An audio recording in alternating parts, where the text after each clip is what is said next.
আমি ফিরে আসবো খুব শীঘ্রই। আমার ফাঁসি ঠিক আছে, ফাঁসি দেবে, ফাঁসির মঞ্চ ঠিক করুক, জেলে রাখবে, জেলখানা ঠিক করুক, কিন্তু আমি আসবই। কারণ আমার দেশের মানুষের উপর এত অত্যাচার, জুলুম, নির্যাতন, আমি আজকে প্রত্যেকটা ইউনিয়ন পর্যায়ে মানুষের সাথে কথা বলবো, শেষ করব, তারপর আমি আসছি। দেখি কার দড়ি কত শক্ত আর কোন জেলে রাখবে আমাকে। আর আমার তো শক্তি জনগণ, আমি জনগণকে বিশ্বাস করি, আর জনগণই আমার একমাত্র শক্তি, আর কেউ না। আমাদের কোনো প্রভু নাই। দেশকে ভালোবাসি, দেশের মানুষকে ভালোবাসে, রাজনীতি করি। বাবা মা ভাই সব হারিয়েছি, কাজে হারাবারও আর কিছু নেই। আর ঢাকা শহরে বাড়িঘর আমার নাইও, ও নিয়ে চিন্তাও নাই। যার কিছু থাকে না তার হারাবারও ভয় নাই, কিন্তু আছে দেশের মানুষের ভালোবাসা, ওটাই আমার সম্পদ। আমি দেশের মানুষকে ভালোবাসি, মানুষের ভালোবাসা আমি পেয়েছি। সেই সম্পদ নিয়ে আমি দেশে ফিরবো এবং দেশের মানুষের পাশে দাঁড়াবো। আমি জানি না জাতিসংঘ মানবাধিকার কমিশনের যিনি এসেছিলেন, আর তাকে তো আমাদের নেতাকর্মী সবাই ইন্টারভিউ দিয়েছে, সেগুলি তুলেনি। তো এই 1400 কোথা থেকে পেলো? আমি তো চ্যালেঞ্জ করেছি, চিঠি দিয়েছি মানবাধিকার কমিশন, তারপরে জাতিসংঘ সেক্রেটারি জেনারেল, সবাইকে চিঠি দিয়েছি, কোনো উত্তর নেই। উত্তর দেবে কোত্থেকে? গেজেট করেছে 838 জন, কিন্তু শহীদ পরিবার হিসেবে সাহায্য করেছে মাত্র 620 জনকে। বাকিরা কোথায়? অনেকেই জীবিত ফিরে এসেছে, তালিকায় নাম, কিন্তু তারা জীবিত ফিরে এসেছে। প্রায় 52 জনের মতো মারা গেছে বিভিন্ন কারণে, তাদেরকে হত্যা করেনি, শহীদ হয়নি। কিরকম জালিয়াতি আপনারা একবার চিন্তা করেন। আর এই যে আওয়ামী লীগের নেতা কর্মীদের ঘর বাড়ি লুটপাট, আগুন দিয়ে পোড়ানো, জ্বালানো, এখানে আমার একটা অনুরোধ থাকবে এবং নির্দেশ থাকবে, কারা আপনাদের ঘর বাড়ি জ্বালিয়েছে, পুড়েছে, তাদের প্রত্যেক তালিকা করেন। লুটপাট করে সেই সম্পদ কোথায় নিয়ে গেছে সেই সম্পদের খোঁজ করেন।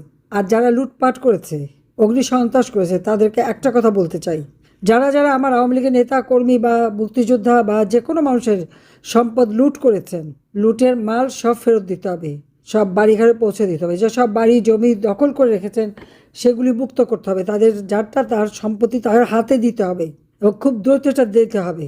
যারা নিয়েছেন তারা যদি না দেন, সময় কিন্তু বেশি পাবেন না, প্রত্যেক জিনিসের হিসেব নেওয়া হবে। আর ওই লুটের মালের সাথে আপনার মালও যাবে, এটা আল্লাহর একটা বিচার আছে। অন্যের জিনিস লুট করে নিলে ওর সাথে বাকি সবই যায়, কিন্তু সেটাও কিন্তু যাবে, এটা মাথায় রাখতে হবে তাদের। আর যত মিথ্যা মামলা দিয়ে হয়রানি করা হচ্ছে সেটা বন্ধ করতে হবে। আমাদের যত নেতাদের গ্রেপ্তার করা হয়েছে সমস্ত রাজবন্দীদের মুক্তি দিতে হবে। শুধু তাই না, রাজবন্দীদের মুক্তি দিতে হবে, আওয়ামী লীগের উপর থেকে নিষেধাজ্ঞা প্রত্যাহার করতে হবে।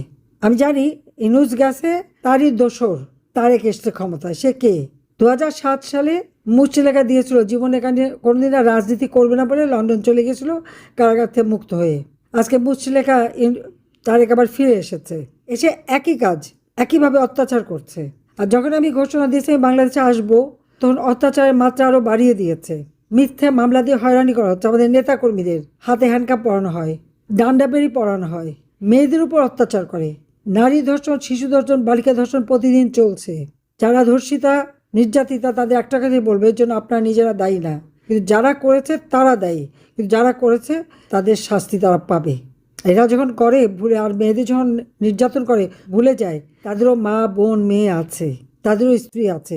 এই জুলাই মাস থেকে যে হত্যাকাণ্ড শুরু করেছিল, সেখানে আওয়ামী লীগ, ছাত্রলীগ, যুবলীগ, স্বেচ্ছাসেবক লীগ সহ বহু নেতাকর্মীকে হত্যা করেছে। এরা আবার শহীদ হতে পারে নাই, কিন্তু যার বুকে গুলি লাগলো কিন্তু এক ফোঁটা রক্ত ঝরল না, সে শহীদ। বাবা বলল মাথার পিছনে গুলি, বুকে গুলি লেগেছে, তার টি শার্ট অক্ষত আছে, গুলির কোনো চিহ্ন নাই, তার বুকেও কোনো গুলির চিহ্ন নাই। তাহলে তাকে মারলোটাকে, ওটাও খুঁজে বের করা হবে এবং লাশ তুলে প্রত্যেকটা পোস্টমর্টম ফরেন্সিক করা হবে। কিভাবে মারা গেছে সেটা, স্নাইপার রাইফেল কারা এনেছে, ওই 7.62 বুলেট কে ব্যবহার করেছে। অযথা পুলিশের উপরে দোষ দেওয়া হয়, যেখানে পুলিশকে মাটিতে ফেলে মারা হয়েছে, পিটিয়ে হত্যা করা হয়েছে। আবারও বলবো, যারা লুটপাট করেছে সমস্ত লুটের মাল ফেরত দেবেন, যা দখল করেছে সেগুলি ফেরত দেবেন। আর ফেরত না দিলে তারপর কি অবস্থা হবে সেটা চিন্তা করতে হবে। দিন একভাবে যায় না।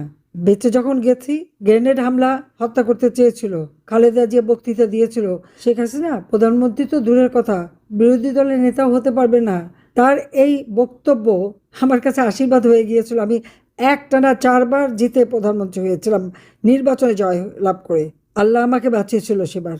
আইবি রহমানকে হত্যা করেছে, আজকে সেই হত্যাকারী ক্ষমতায় বসা। অস্ত্র চোরা কারবারির সাথে জড়িত 10 ট্রাক অস্ত্র ধরা পড়ে, যে পুলিশ ধরে তাদেরকে মারে অত্যাচার করে, সেই অস্ত্র চোরা কারবারিও আজকে ক্ষমতায়। এটাই হলো বাংলাদেশের দুর্ভাগ্য।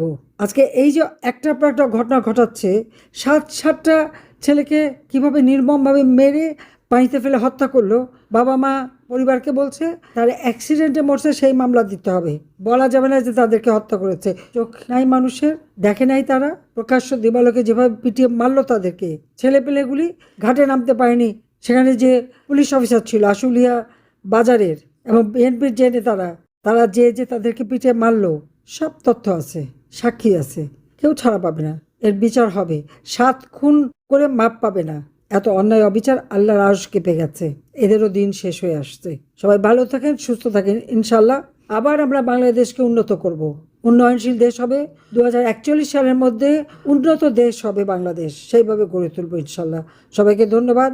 জয় বাংলা, জয় বঙ্গবন্ধু, বাংলাদেশ চিরজীবী হোক। খোদা হাফেজ।